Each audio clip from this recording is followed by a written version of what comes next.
એને બી ખબર પડી કે નહીં માણસો એટલું લાઈટ બી નથી માંગતા, આ બી માંગે છે. બરાબર? એટલે લાગવું તો જોઈએ ને કે પાર્લરમાં તૈયાર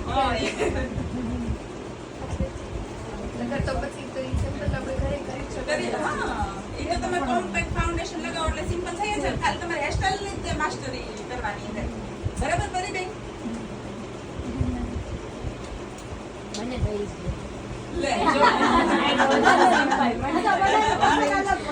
જો ઈ બધાની છે. અમારે પાર્લરે કેવું આવશે ને થાય? મોસ્ટ ઓફ કસ્ટમર એમ જ કહેશે કે સિમ્પલ જ હોય વ્યક્તિ. દાખલા તરીકે આપણે રક્ષા ભાભી, બરાબર? રક્ષા ભાભીના ફેસ ઉપર આપણે પિગમેન્ટેશન છે. ફર્સ્ટ ટાઈમ એને મેં તૈયાર કરી. અમારું કામ શું હોય, તમે મેકઅપ કરો ને એટલે આખા ફેસની ક્લિયરિટી લાવવાનું અમારું કામ હોય કે એના ફેસ ઉપર ડાઘ નો દેખાય, ધબ્બા નો દેખાય. એટલે ઈ અમારું કામ હોય કે એનું ફેસ એકદમ ક્લીન થઈ જાય.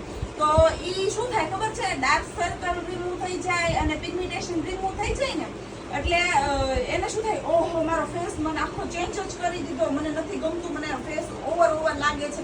ઘણા બધા ફરિયાદ કરવા માંડે, બરાબર? પણ ઈ તમે અહીંયા પાર્લરે આવ્યા છો તે માટે કે તમારો ફેસ છે ને